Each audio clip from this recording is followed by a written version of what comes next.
कुछ दिन पहले एक औरत को मैंने 2 बच्चों के साथ देखा। करीब 35 वर्ष की वो औरत अपने उन 2 बच्चों के साथ दिल्ली से रामपुर की बस में चढ़ी। मेरे पास एक जन की जगह खाली थी तो वो मेरे साथ वाली सीट पर बैठ गई। उसका एक बच्चा उसकी गोद में बैठा था और दूसरे के बैठने के लिए जगह पूरी न थी, तो नम्रता भाव से मैंने उसके दूसरे बच्चे को अपनी गोद में बैठा लिया। उस औरत ने शुक्रिया कहने की बजाय मुझे एक प्यारी सी मुस्कान दी, जो उसके शुक्रिया कहने से कहीं ज्यादा बढ़कर थी। बच्चों की उम्र 10 से 12 वर्ष के बीच रही होगी। बस ने अपनी रफ्तार पकड़ दी तो बच्चे एक दूसरे की तरफ देखकर मुस्कुराने लगे। मैंने उस बहन से पूछा, आप अंबाला जा रही हैं? तो उस बहन ने कहा, नहीं, मुझे रामपुर उतरकर दूसरी बस पकड़नी होगी, क्योंकि उसका शहर रामपुर से 44 किलोमीटर और आगे था। उसने बस इतना ही कहा, मगर अपने शहर का नाम नहीं बताया। मैंने भी बताने के लिए दबाव डालना सही नहीं समझा। वो औरत शांत बैठी थी, पर उसके चेहरे से लग रहा था कि उसको बहुत जल्दी थी घर जाने की। मैंने उसकी टेंशन को कम करने के लिए उससे बातचीत करना सही समझा। मैंने कहा, एक औरत का बच्चों को साथ लेकर बस में सफर करना काफी मुश्किल होता है। मैं अक्सर देखता हूं कई बार तो न औरत को बस में बैठने की जगह मिलती है और न बच्चों को।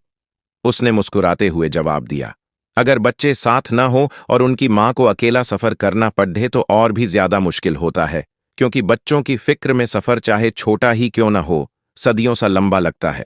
उस औरत के इस मातृभाव से मेरा दिल सोच में पड़ डिच गया।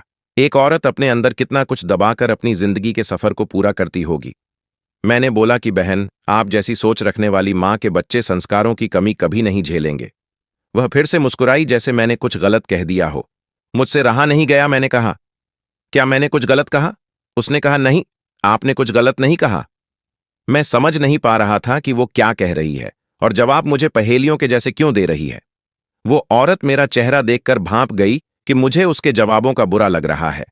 वो मुझे कहने लगी कि एक औरत के ढलते चेहरे को देखकर लोग ये अंदाजा तो लगा लेते हैं कि ये शादीशुदा होगी और बच्चे साथ में हैं तो उसी के होंगे, लेकिन हर औरत अगर उम्र पार कर चुकी है तो जरूरी नहीं कि वो शादीशुदा हो। मैं चुप रहा, लेकिन इतना समझ गया कि ये बच्चे इसके नहीं हैं और ये शादीशुदा भी नहीं है। लेकिन मेरे अंदर उसकी हकीकत जानने की उत्सुकता बढ़ती गई।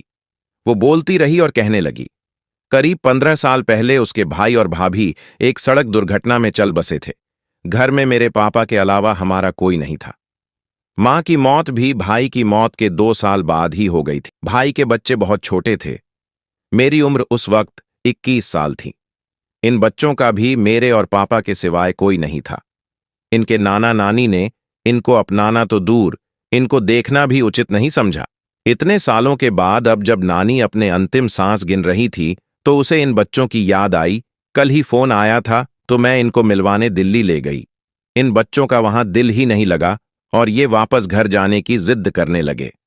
सो मैं इनको लेकर अपने शहर वापस जा रही हूं। मेरे पापा ज्यादा दूर का सफर अब नहीं कर पाते तो ये मैं इनको साथ ले गई। और हां, मेरी शादी नहीं हुई, पर मैं अब इन बच्चों की मां हूं। हां, कुछ लोग बहुत कुछ बोलते हैं मेरी पीठ पीछे, पर मुझे कोई फर्क नहीं पड़ता। इन बच्चों की जिम्मेदारी जब से मेरे ऊपर आई थी तभी से मैंने शादी न करने का फैसला ले लिया था। आज भी मुझे अपने फैसले पर कोई अफसोस नहीं। अफसोस मुझे तब होता अगर मैं इन बच्चों को बेसहारा छोड़ देकर अपना घर बसा लेती। हम खुश हैं अपने परिवार में, क्योंकि हम किसी से कोई उम्मीद नहीं रखते। हाँ, ऊपर वाला है ना, हमारी सारी उम्मीदें सिर्फ उसी से होती हैं। इतना कहकर वो चुप हो गई। मैं सुन्न सा अपनी सीट पर बैठा रहा। सफर के अंत तक भी मेरी उस औरत से कुछ और पूछने या उसकी हिम्मत की तारीफ करने के लिए भी मेरे अंदर हिम्मत न रही। वो सामने खद्दी एक कस्बे में जाने वाली बस में फटाफट से बच्चों को लेकर चराच गई और मैं असहाय सा उसे बस देखता रह गया। मैं बस ये सोचता रहा गया, एक औरत के लिए औरत होना ही कितनी बड़ी जिम्मेदारी है। कैसे सह लेती है सब? कहां से ले आती है इतनी हिम्मत? आसान तो नहीं बिन ब्याही मां बनकर बच्चों को पालना। मैंने मासी का अपनी बहन के बच्चों को पालने के कई किस्से सुने। बुआ का अपने भाई के बच्चों के लिए इतना बड़ा त्याग आज पहली बार देख रहा था।